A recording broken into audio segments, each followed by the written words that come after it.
Ameira Solanki never imagined her last night alive would begin with golden invitations and end at the gates of a millionaire's hidden estate. Nirali Solanki stepped out of the car believing she was entering the party of a lifetime. She did not know the cameras watching her were counting down her final seconds. Mira Thakral thought she had seen every kind of darkness in her career until the Solanki sisters vanished moments after accepting a millionaire's exclusive invitation. Varun Drexler's parties were said to be legendary, but Ameira and Nirali Solanki learned too late that his gates opened only for guests who would never walk out again. Inspector Raghav first heard the names Ameira and Nirali Solanki in a case file that felt wrong the moment he touched it, because the sisters had vanished at the entrance of a party no one could verify existed. Ameira Solanki pressed her fingertips to the embossed invitation, unaware it was not a promise of luxury, but a calculated lure into the deadliest night of her life. Nirali Solanki believed the limousine waiting outside her home was the start of a dream, but its destination was a place built to erase people like her forever. Ameira Solanki always believed that small moments could change a person's life, but she never imagined that a single envelope would set events in motion that neither she nor her younger sister Nirali could escape from. The sisters lived in a modest apartment in Pune, balancing college classes with their growing presence on social media. They were known for their creative fashion content, but in truth, they were just two ordinary women trying to build something meaningful in a world that rewarded only the extraordinary. Their days were predictable, filled with editing sessions, brand emails, and late-night laughter over instant noodles.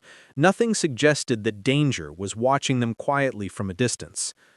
One quiet afternoon, as Ameira sorted through a pile of boring mail, electricity bills, bank statements, a college notice, her eyes paused on a silver envelope tucked neatly in the stack. It did not have a stamp, return address, or courier marking. It looked as though someone had delivered it by hand. The envelope was heavier than normal and sealed with a golden emblem shaped like a falcon.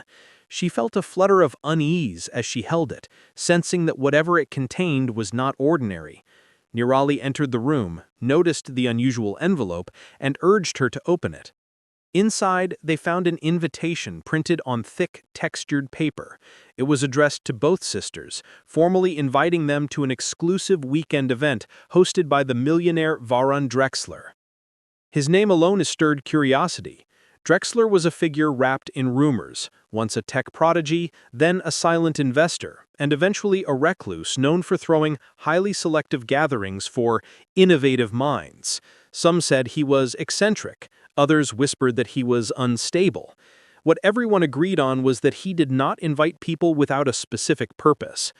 The invitation promised networking opportunities, luxury nights, and the chance to meet industry leaders. It used polished language, yet something about it felt strangely urgent, almost as if the sender wanted their attendance more than the sisters wanted to attend. The card included detailed directions to an estate hidden deep within the Western Ghats.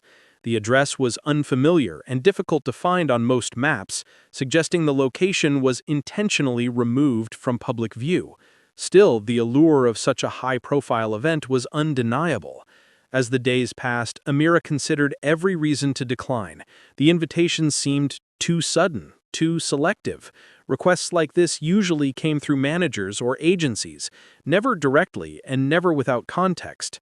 But Nirali, always the bold one, saw it differently. She believed that ignoring such an opportunity might be the biggest mistake of their lives. What if this was the moment that finally opened the doors they had been knocking on for years? Her excitement washed over their doubts, and eventually, Ameira agreed. They spent the next week preparing. Nirali curated outfits that balanced elegance and individuality, while Ameira handled logistics. The sisters checked reviews of past Drexler events, but found very little. The internet was filled with vague mentions, people who hinted they had attended but offered no details. Some described the events as life-altering, others simply disappeared from online activity afterwards, as if moving on to bigger things. or as if something entirely different had happened.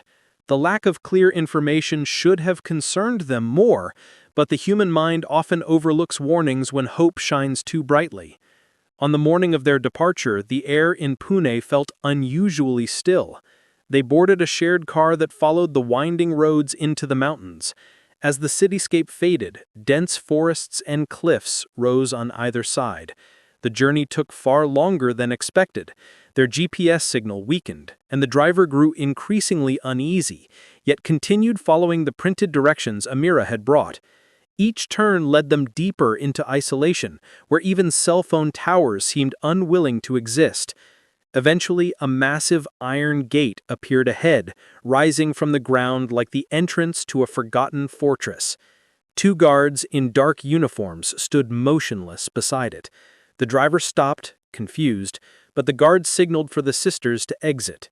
As soon as they stepped out, the gate opened without a single sound, sliding apart as though controlled by invisible machinery.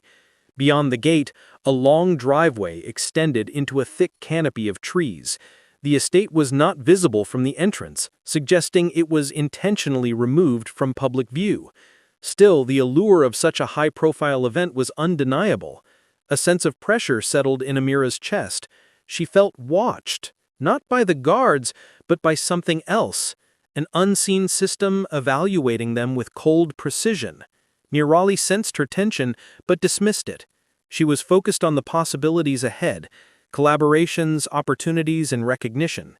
She imagined introducing themselves to Drexler and showing him their work. She imagined future brand deals and rapid growth. She couldn't imagine danger lurking behind grand invitations. But the estate was not a venue.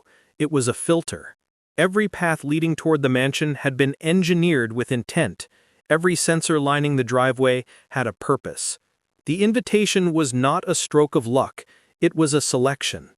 By the time the sisters reached the inner checkpoint where the party entrance was supposed to be, they had already become part of a process they knew nothing about. Their excitement disguised the truth. They had entered a place designed for something far more terrifying than celebration. They were stepping toward a future from which there would be no return. The estate revealed itself gradually, like a secret, unfolding only to those who dared to step far enough inside. After Ameira and Nirali passed the initial checkpoint, the forest around them thickened, creating a tunnel of leaves above the narrow road.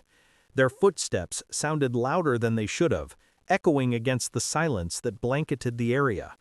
There were no birds, no wind rustling through branches, no signs of natural life. It was as if the estate's presence had drained the surroundings of sound itself. The stillness felt intentional, engineered to unsettle without ever appearing hostile. Eventually, the trees parted, and the Solanki sisters saw the mansion for the first time.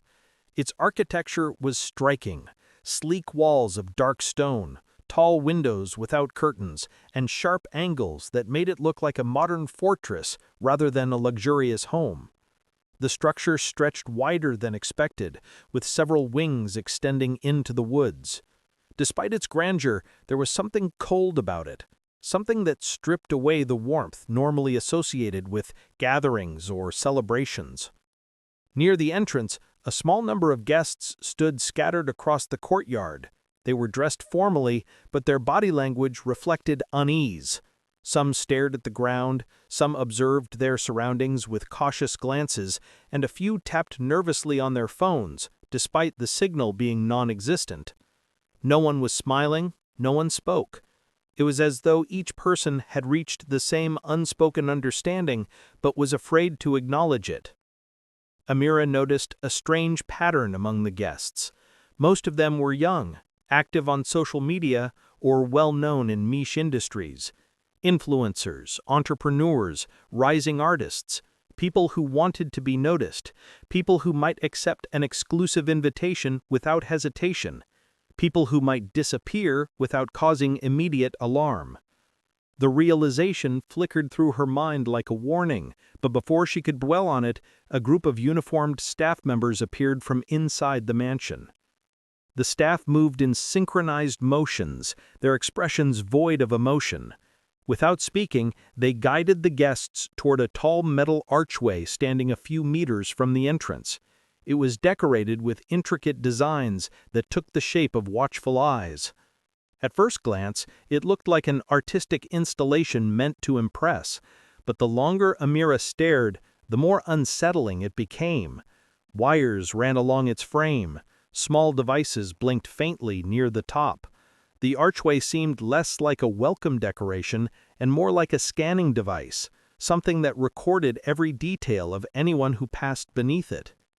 The guests filed into a loose line, clearly uncertain but unwilling to resist. Staff members nudged them forward with polite gestures that felt more like silent commands. The moment each person stepped under the archway, a soft electric hum activated, followed by a brief flicker of light. The guest would then move forward into the mansion, disappearing around the corner. No one paused, no one questioned it. Fear wrapped itself around the group so tightly that the easiest choice was to comply. When it was nearly their turn, the sisters exchanged a glance. Nirali's excitement had faded slightly, replaced with curiosity mixed with caution. Ameira, however, felt a knot tightening in her stomach. Something was off. This did not feel like a party, nor did it resemble any networking event she'd ever heard of. There was no laughter, no music, no signs of celebration, only silence and surveillance. Before they stepped forward, Ameira observed a guest farther up the line. As he moved under the archway, the lights flickered more violently than before. The hum grew louder, and for a moment his silhouette froze. The staff quickly approached him, guiding him away before anyone else could see what happened. The guest did not reappear on the other side. The line tightened, but no one dared to question it. Ameira tried to slow their pace, but a staff member touched her elbow lightly, urging her to move. The pressure to keep walking felt unnatural, like a force pushing them toward a fate already decided. She took a brief, deep breath, hoping her unease would fade once they entered the actual event. Nirali smiled weakly, attempting to reassure her, though her eyes betrayed growing uncertainty. The moment the sisters stepped beneath the archway, everything changed. A harsh, mechanical tone sliced through the silence. The lights running along the metal frame pulsed brighter than they had for anyone else. Ameira felt a sudden jolt in her muscles, sharp enough to steal her breath. Nirali's knees buckled instantly as a cold vibration spread through her body. For a split second, they were aware of everything. The staff rushing toward them, the tightening grip of fear, the realization that something had gone terribly wrong. Then their vision darkened, not gradually, but in a single abrupt wave. Their bodies collapsed at the same time, hitting the ground without so much as an echo. The guests behind them gasped in shock, but before anyone could act, security personnel stepped in. With mechanical efficiency, they lifted the sisters' limp bodies and carried them away from the entrance. The staff moved with practiced precision, as though this scenario was not unexpected, but routine. The guests were quickly ushered forward, encouraged to keep moving under the assurance that everything was fine. The truth remained unspoken. This was not the first time someone had collapsed beneath that archway. The device was not malfunctioning. It was designed to detect specific biological or psychological traits, traits that the sisters possessed, traits that made them valuable to someone inside the estate. They were not victims of an accident. They were selected targets. As their bodies disappeared into a restricted wing of the mansion, the archway reset itself. The lights dimmed. The hum softened. The line continued. The event proceeded as though nothing unusual had happened. The Solanki sisters had crossed a threshold that no one was meant to return from, and while the guests continued toward the illusory party inside, the truth was far darker. The real purpose of the event lay hidden behind locked doors, where silence and secrecy guided everything. Inspector Raghav Sen had seen enough strange cases to know when something wasn't adding up. Over the past 6 months, his department had received scattered reports of missing individuals from across 3 different states: artists, influencers, rising business owners, and students with notable online followings. The disappearances were subtle at first, spaced far apart, but recently the pattern had grown clearer. Each person had vanished after receiving an exclusive invitation to a private event. The invitations differed in design, but the host's name remained consistent: Varun Drexler. When the Solanki sisters' family filed a missing person report, Raghav felt something tighten in his chest. Their case matched the timeline and profile too perfectly. He began his investigation by tracing their last known movements. Their ride service record showed a drop-off near the Western Ghats, but the driver's statement was vague. He spoke of tall gates, strict guards, and the unsettling feeling that he shouldn't linger. The more Raghav examined the location, the more uneasy he became. It was isolated, unregistered, and hidden from satellite view by dense canopy, a place built not for gatherings but for secrecy. As he dug deeper into Varun Drexler's past, he encountered a wall of contradictions. Drexler was a prodigy who had vanished from public life nearly a decade earlier. He had founded a tech company specializing in biometric systems, then suddenly sold everything, withdrew from all interviews, and relocated to several remote properties. His current estate had no clear records, and the staff employed there appeared to be ghosts. No social media, no personal identification, nothing linking them to real civilian lives. Everything around him seemed crafted to erase traces rather than create them. Meanwhile, far from the world's view, an underground wing beneath Drexler's mansion hummed with machinery. This wing was not part of any architectural design shown in the estate's blueprints. It was hidden behind reinforced walls, accessed only through biometric scans and coded sequences. Cold, sterile hallways stretched outward, lined with panels displaying data streams crawling faster than the eye could follow. The air inside was heavy with a chemical scent, a mixture of disinfectant and metallic undertones. Varun Drexler walked through these corridors without hesitation, familiar with every sensor, every device, every hidden chamber. His eyes flickered between screens, showing various biometric readings: heart rates, neural responses, stress indicators. The data belonged to the guests he had invited, each identified by numerical tags instead of names. The Solanki sisters' profiles had already been added to the system, their vitals recorded during the moment they collapsed beneath the archway. Drexler's intent was not malicious in a conventional sense, at least not in his own mind. He believed he was contributing to the advancement of humanity, conducting experiments that would predict who posed future societal threats. People with high emotional reactivity, strong adaptive instincts, or unusual neurological markers fascinated him. He classified them as high-response subjects, individuals whose psychological patterns could reveal how society might shift in times of crisis.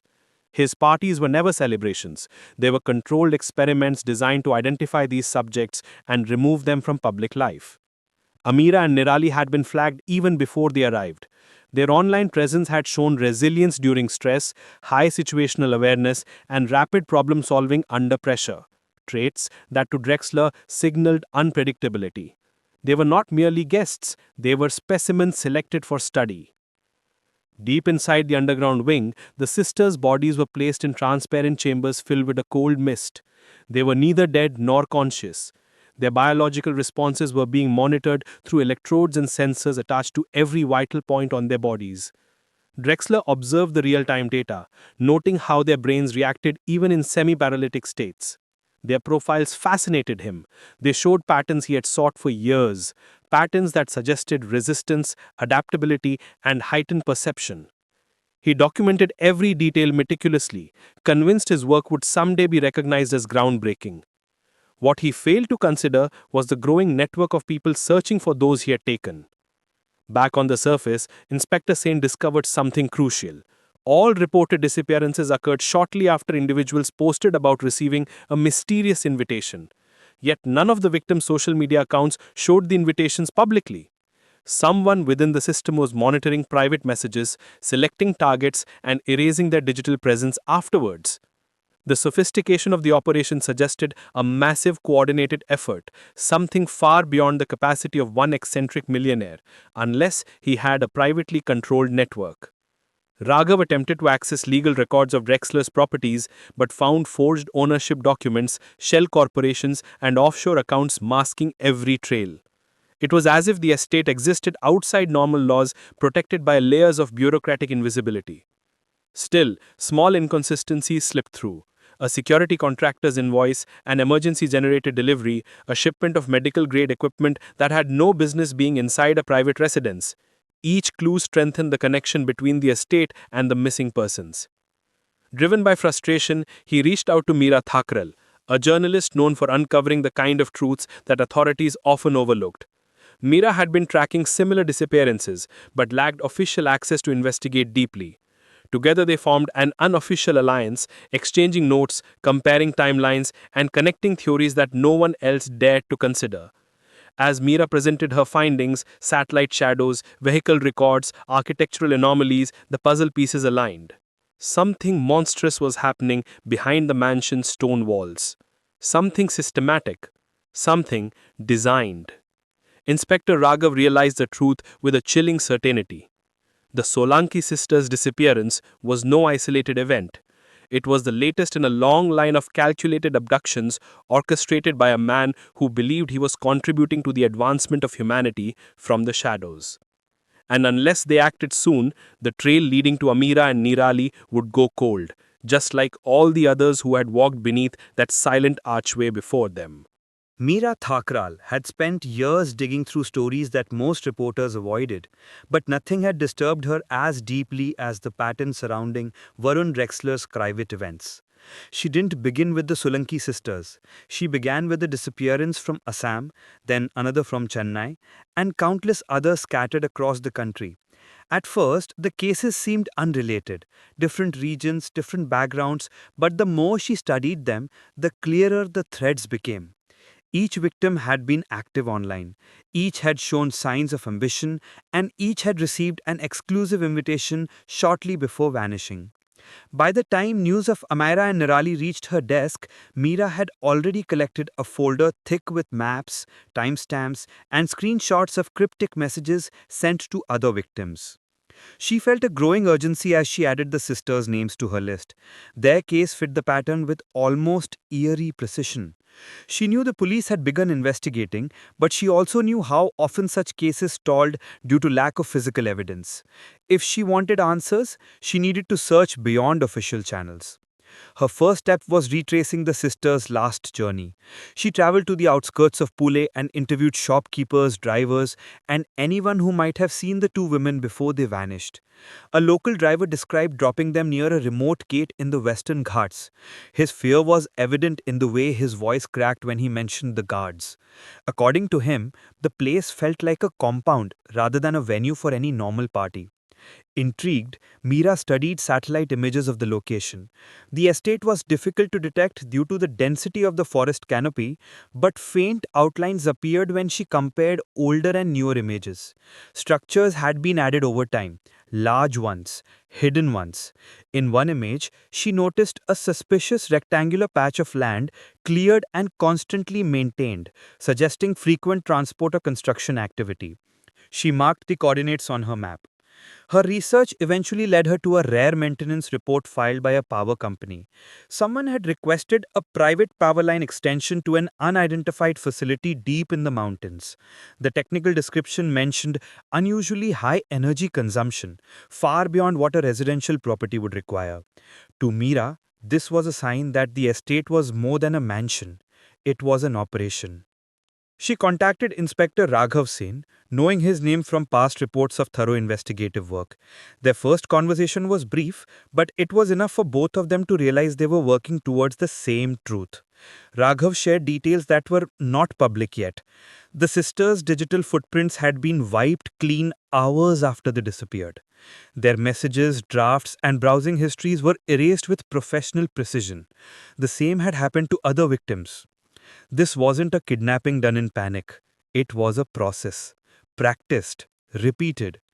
Mira drove to the Western Ghats herself, stopping just short of the estate's gate. She stayed far from sight, hiding her car near a slope and hiking through the dense trees until she reached a vantage point overlooking part of the property. What she saw made her heart tighten. The driveway was lined with cameras angled in overlapping positions, ensuring no blind spots. Sensors blinked faintly beneath disguised panels in the ground. Every inch of the estate seemed engineered to monitor movement.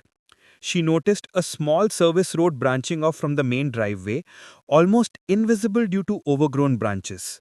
Following it, she found tire tracks pressed into the mud, fresh ones leading towards a concealed entrance built into the hillside. There were no signs, but she recognized industrial-grade ventilation shafts protruding from the ground. They weren't designed for homes. They were designed for underground facilities. Her instincts screamed that she was looking at something deeply illegal. Nearby, she found something more chilling, a torn piece of fabric snagged on a bush, partially covered in dirt. The pattern matched a dress Ameira had posted online a week before. Mira carefully wrapped the fragment and placed it in a sealed bag. It was not definitive proof, but it was enough to confirm she was on the right path. Returning to her office, she pieced together everything she had gathered. The estate's blueprints didn't match its actual structure. Staff records were non-existent, invitations were sent privately, and recipients disappeared shortly afterwards. Each piece of evidence pointed towards a highly organized system, not a random crime, but a long-running operation designed to function outside public view. The more Mira uncovered, the clearer Drexler's influence became. His company had specialized in biometric analysis before he vanished from the public eye. Several former employees had gone missing, resigning suddenly without explanation. One researcher had attempted to publish a paper about behavioral prediction frameworks before disappearing entirely. Mira suspected Drexler had continued these experiments privately using unwilling participants. Her attempts to contact anyone associated with him resulted in dead ends. Numbers were disconnected, addresses abandoned, and legal documents shredded of any traceable information. Whoever protected Drexler had resources, powerful ones. Driven by determination, she compiled her findings into a detailed report and shared it with Inspector Raghav. He used the information to request a covert warrant, gathering a small team capable of entering the estate without alerting its security systems prematurely. Even with authorization, they faced a race against time. Estates designed like Drexler's often had built-in fail-safes to destroy evidence if infiltration was detected. As they prepared, Mira couldn't shake the feeling that they were dealing with something far larger than a single criminal. The pattern, the precision, the secrecy, it all indicated a hidden project that had operated for years without exposure. Standing by her window late at night, reviewing the case files once again, Mira felt a chill run through her. She wasn't afraid of danger, she was afraid of what she might find if they succeeded in entering the estate. Because deep down, she suspected the truth was far worse than simple disappearance. It was a system, a design, and the Solanki sisters were only two pieces of a much larger puzzle that someone had been building in the darkness for a very long time. The team moved before sunrise, using the longest shadows of early dawn to conceal their approach. Inspector Raghav Sen led them through the narrow forest paths Mira had mapped out with painstaking detail. Every step felt heavy with anticipation. The deeper they went, the clearer it became that they were trespassing on ground designed never to be discovered. Strange, metallic hums drifted through the air, sounds too constant and too rhythmic to belong to nature. The estate was waking, responding to the first signs of movement around it, almost as if it sensed the intrusion. The group stopped at the ridge overlooking the mansion. From above, the structure looked far more ominous than it had in satellite images. Several areas of the roof appeared reinforced, and faint lines in the ground suggested hidden tunnels or storage spaces. Mira spotted the ventilation shafts she had seen earlier, now emitting thin trails of vapor that dissolved into the morning air. The closer they got, the more certain she became that whatever lay beneath the surface was far more elaborate than any of them had imagined. Raghav directed his team to separate into small units. Carefully, they navigated down the slope, using the thick foliage as cover. Their plan was simple: reach the hidden entrance, disable the security override Mira had identified, and get inside before alarms could fully activate. But plans rarely survived contact with reality. As soon as they stepped within 50 meters of the mansion, motion sensors hidden in the trees lit up with invisible beams. Though none of them saw it, their presence was instantly transmitted to a control room deep underground.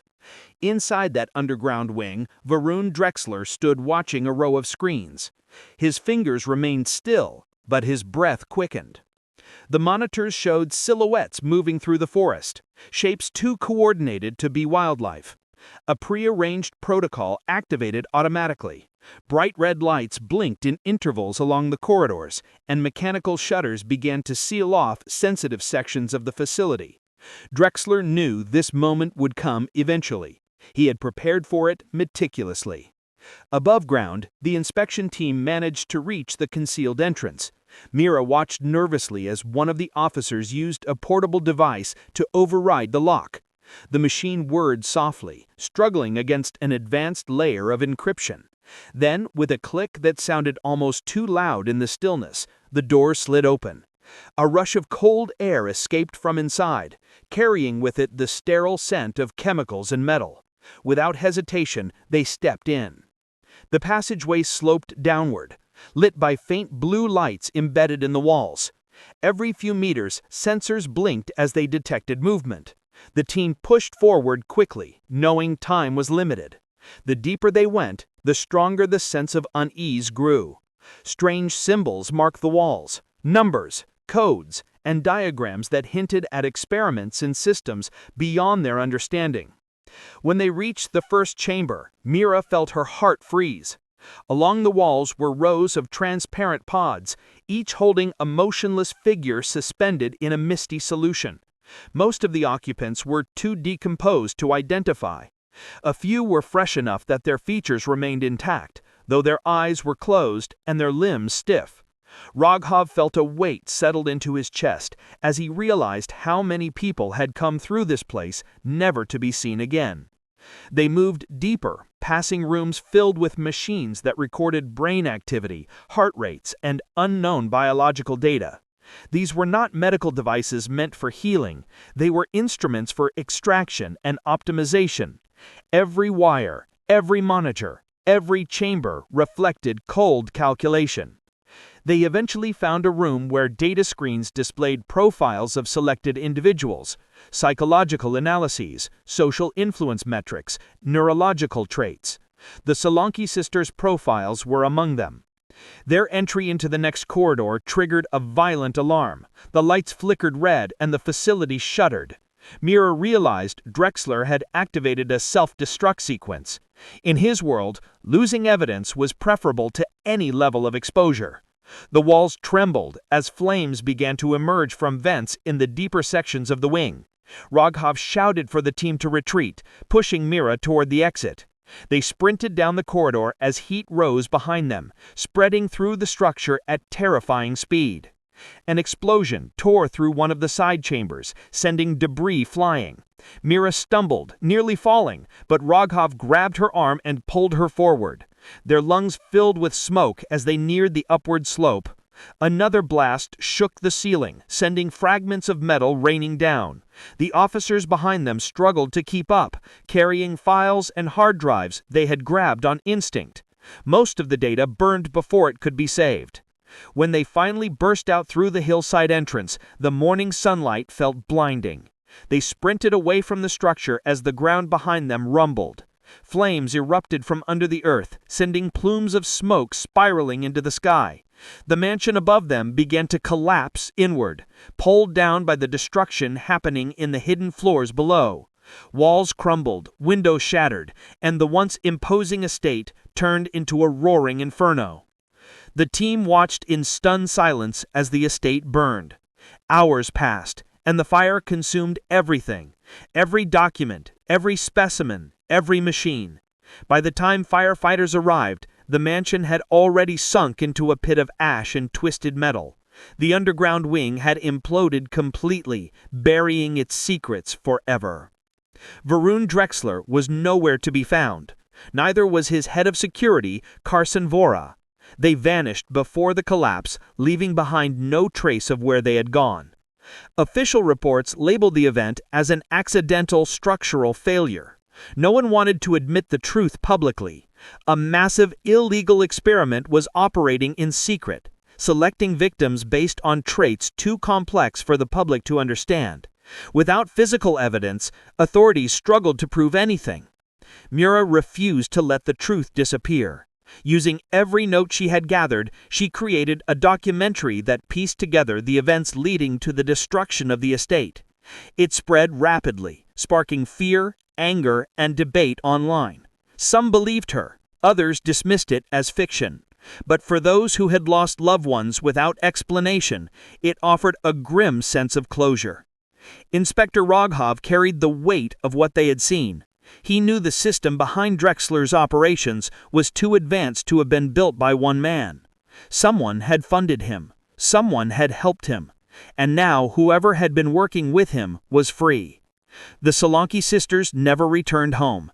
Their remains were never recovered from the collapsed underground chambers. But their disappearance became the story that finally shined light on a hidden nightmare. The estate was gone, but the fear remained. Somewhere in the world, a man with resources, brilliance, and no conscience was likely beginning again, quietly, methodically, and far from where anyone would think to look. A thick haze hung over the ruins of the Drexler estate long after the flames were extinguished. What had once been a sprawling mansion was reduced to collapsed stone, twisted steel, and deep pits where the underground wing had imploded. The air smelled of burnt chemicals and scorched earth. Investigators attempted to comb through the debris, but the intense heat had fused much of the structure into hardened layers that machines struggled to break through. Days passed, and even the most dedicated search teams realized that nothing recognizable would ever be recovered. Files were melted, bones were pulverized. Whatever Drexler had done beneath the mansion had been erased with surgical precision. Inspector Raghav Sen returned to the site repeatedly, searching for answers he knew he would never find. His mind replayed the horrors he had witnessed underground, the rows of glass chambers, the lifeless bodies suspended in mist, the blinking monitors tracking neural responses long after the subjects had lost consciousness. He had seen evidence of a monstrous operation, but without physical proof, every accusation he tried to pursue collapsed under legal scrutiny. Lawyers representing Drexler's corporate shell companies appeared as if summoned from thin air. They insisted the collapse was a structural failure and denied any involvement with human experimentation. No financial records, property documents, or personal files survived the fire. The world saw ruins. Raghav saw the burial ground of hundreds of stolen lives. Mira Thakral worked tirelessly during this time, analyzing her notes, revisiting old interviews, and gathering testimonies from families of the missing. Her documentary gained massive attention online, spreading far beyond her expectations. The reactions were mixed. Some praised her bravery, claiming her work had revealed a hidden network of exploitation. Others insisted she had fabricated evidence for views. The debate only intensified when several anonymous messages began circulating on social media, messages warning her to stop her investigation. Some were vague, hinting at consequences.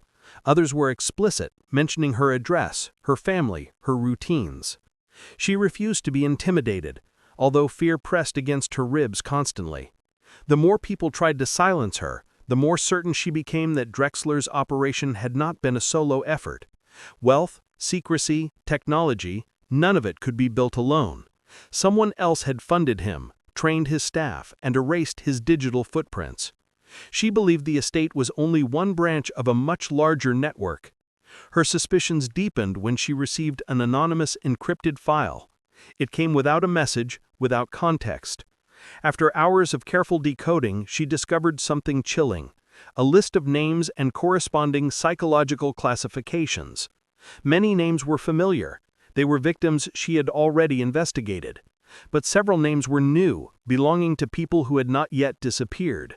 That meant the selection process had continued even after the estate's destruction. Somewhere, someone else was still choosing targets. Mira shared the file with Raghav immediately. They met in a small hidden cafe late at night, knowing they were likely being watched. He analyzed the list silently, his brows tightening as he recognized patterns similar to those Drexler had used. These weren't random individuals. They were people with traits Drexler valued: adaptability, intelligence, emotional resilience, and influence. It was a new selection cycle, a continuation of the same twisted project. The realization shook them both. The estate had burned, but the operation lived on. Meanwhile, far from the world's scrutiny, a man stood in a dimly lit control room aboard a private vessel anchored in international waters. Screens displayed news coverage of the mansion's destruction. The man observed the images calmly, without surprise or regret. He wore a small earpiece and an expression devoid of emotion.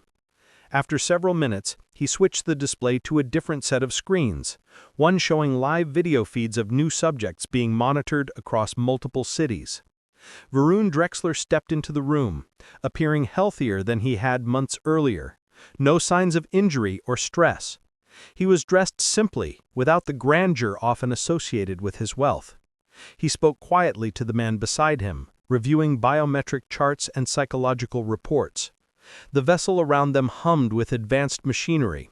Rows of servers lined the walls, glowing faintly in the dim light. This floating facility was smaller than the underground wing at the estate, but far more advanced, mobile, hidden from jurisdiction, and impossible to trace. The head of security, Carson Vorha, stood near the doorway, monitoring incoming transmissions. He carried no remorse about leaving the estate or the people inside it. Everything had gone according to plan. The self-destruct system had activated at the perfect moment. No evidence survived. No one could tie them to the disappearances. The operation simply shifted to a new location, free from interference. Drexler reviewed the newest selections with intense interest. The Solanki sisters' profiles had revealed patterns he had been seeking for years, patterns he believed could predict societal disruption before it occurred. Their loss frustrated him, not because of moral conflict, but because their final data had been incomplete. Their chambers had been destroyed before full extraction was possible. Now he looked for replacements, new subjects who might offer the same insights. On the mainland, Mira began noticing unusual vehicles near her home. Raghav received strange calls with silence on the other end. Their communications were intercepted, their movements tracked. Someone had marked them as obstacles.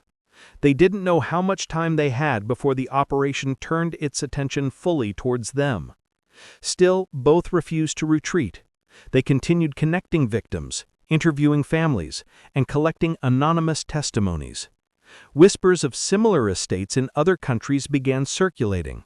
Patterns emerged, quiet disappearances labeled as runaway cases or personal choices.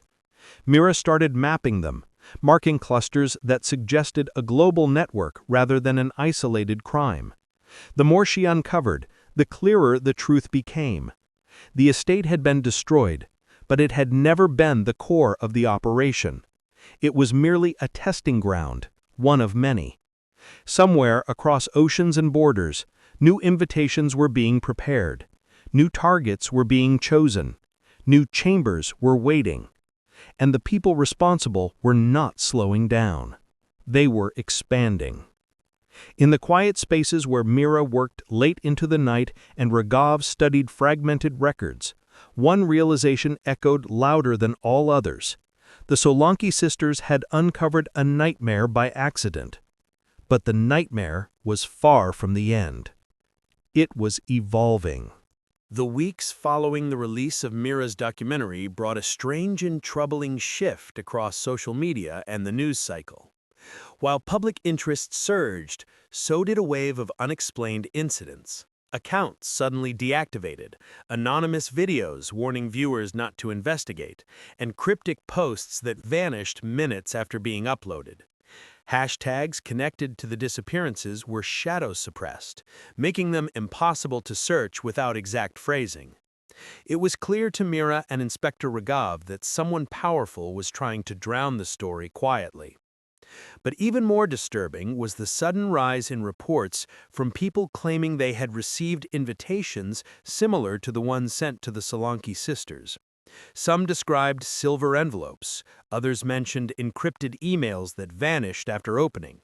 The messages were crafted differently, but they carried the same unsettling tone, a promise of opportunity paired with a subtle feeling of surveillance. Most recipients brushed them off as scams, but a few disappeared shortly afterward. Their families reached out to Mira in desperation. Each case reinforced the truth. Drexler's project had survived. It had simply adapted.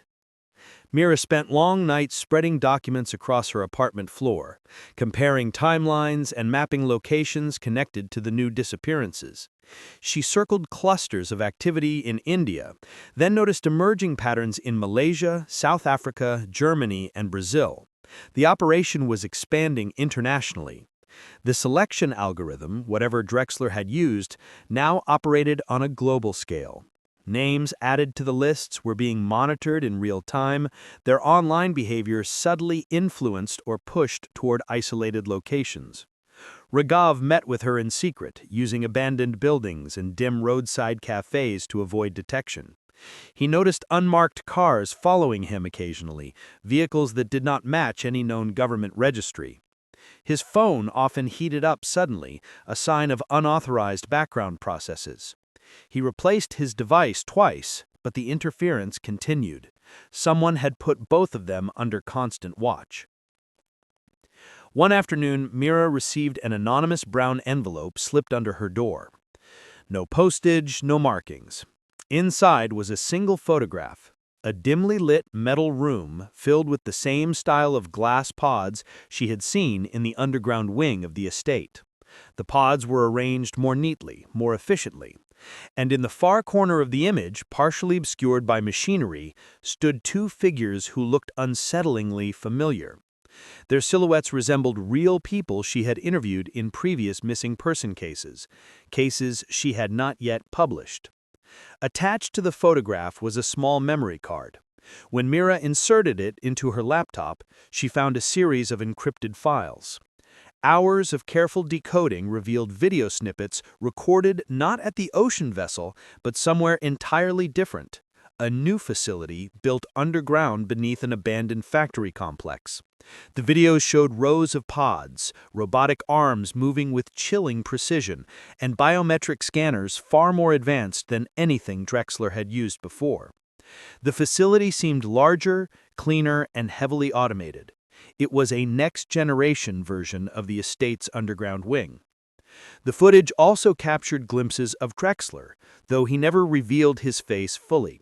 He appeared to be supervising silently while teams of masked technicians collected samples, adjusted machinery, or transferred unconscious subjects between pods. Most haunting of all was the large digital board behind him, listing dozens of names, some crossed out, some marked for evaluation, others marked for transfer. Mira recognized a few of the names instantly. They belonged to new victims who had vanished in the last month. She felt a rush of dread. The operation was no longer stagnant, it was moving rapidly. The next morning, as she prepared to meet Raghav, she discovered her car tires had been slashed cleanly. Not with a knife, but with a precision tool. A thin note was taped to the windshield.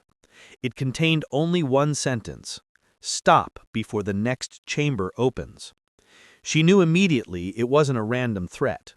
It referenced the pods, the experiments, the victims, something only someone inside the operation would know. She contacted Raghav, who insisted she relocate for safety. But before she could leave, she received another message, an encrypted voice clip. When she played it, she froze. The voice was calm, confident, and unmistakable. It was Varun Drexler speaking directly to her. He spoke about necessary evolution, about human potential, about the future requiring sacrifices. He claimed the world needed people like him to predict upcoming global instability. He described his experiments as crucial to the next century, insisting the data he gathered had already prevented crises unknown to the public. He never admitted to murder directly, but he made it clear that he viewed his victims not as people, but as variables. Then the voice said something far more chilling. He mentioned the Solanki sisters by name, not with regret, but with analytical interest. He said their psychological profiles had been among the most valuable he had ever collected. He implied their data continued to influence his selection model. To him, they were not victims, they were successful subjects. Mira played the recording to Raghav during their meeting. The inspector's face hardened as he listened, and a heavy silence filled the dim cafe. Drexler's arrogance revealed something important. He believed himself untouchable. That confidence meant he felt protected, supported by a larger infrastructure. He was not merely an inventor gone rogue, he had backing. Raghav made a decision.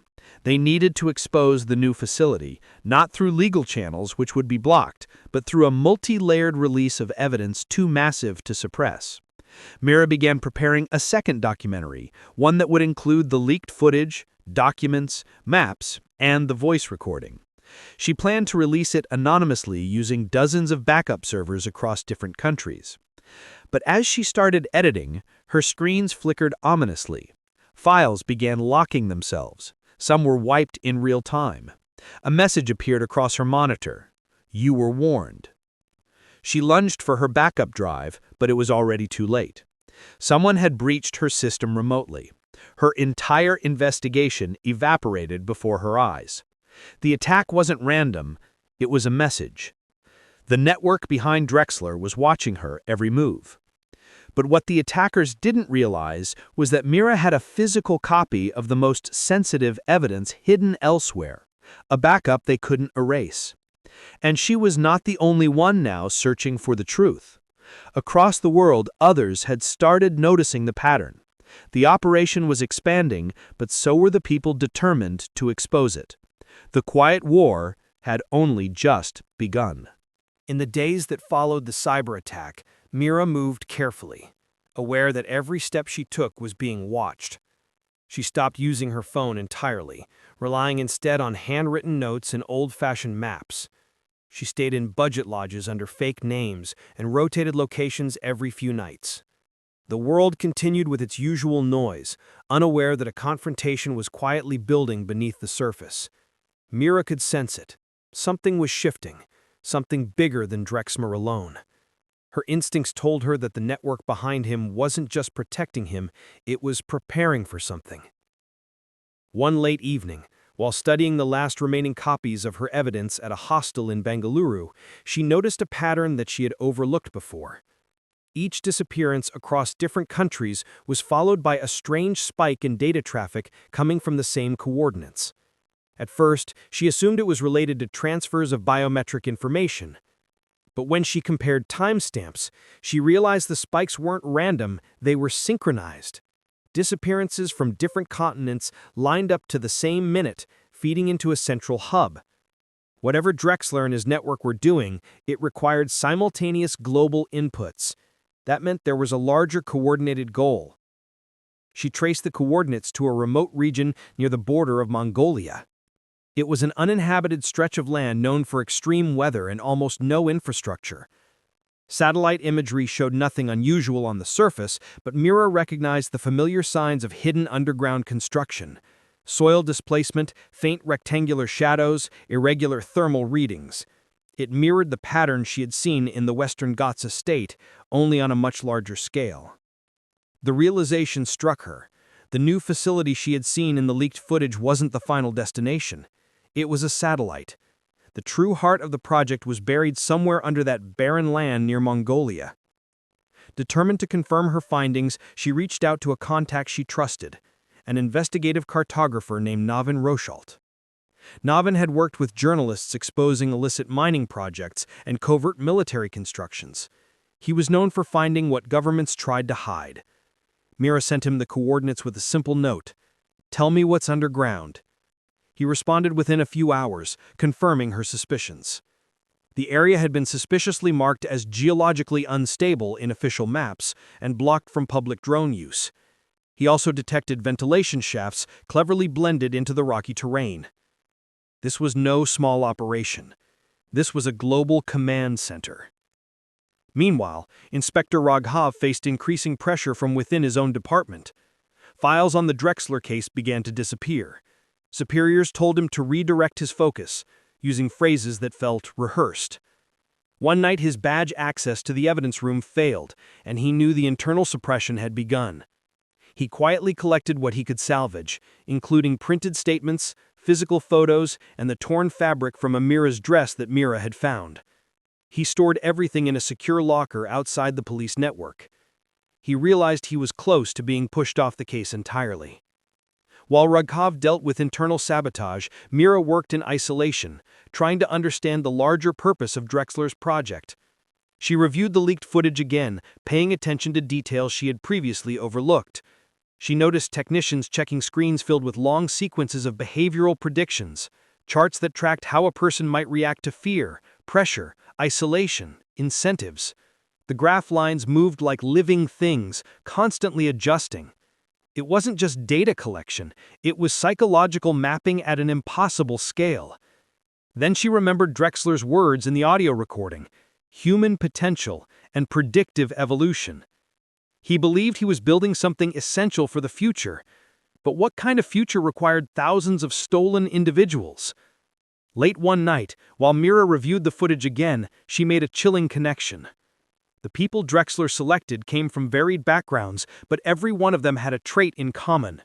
They were resilient, independent thinkers, quick problem solvers. All of them had the ability to adapt under pressure, whether through academic challenges, survival experiences, or personal trauma. Drexler hadn't been selecting random victims. He had been gathering the most adaptable people from across the world. He wasn't testing them to break them. He was studying how they adapted, how they resisted, and what made them unique. He was creating a blueprint for a new kind of human. Mira felt a deep unease settle into her bones. The project wasn't about predicting global instability. It was about predicting people. Every movement, every decision, every possible future action. The algorithm wasn't meant to respond to crises, it was meant to anticipate humanity itself. And those who didn't fit the model, those who resisted too much, were discarded. The Solanki sisters were resilient, brave, and intelligent. Their profiles were exactly what Drexler needed: high-value data for a system designed to forecast and manipulate human behavior. As Mira processed this, another envelope appeared outside her latest safe room door. This time the handwriting was familiar. It matched the style of the one previously left at her home.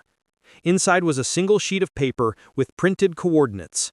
The location was in northern Kazakhstan, just a few hundred kilometers from the Mongolian border, the same area she had pinpointed earlier. Underneath the coordinates, a sentence had been typed: "If you want the truth, come alone. The next phase begins in 30 days." Mira stared at the note, knowing this was no trap of desperation. It was a challenge issued with complete confidence.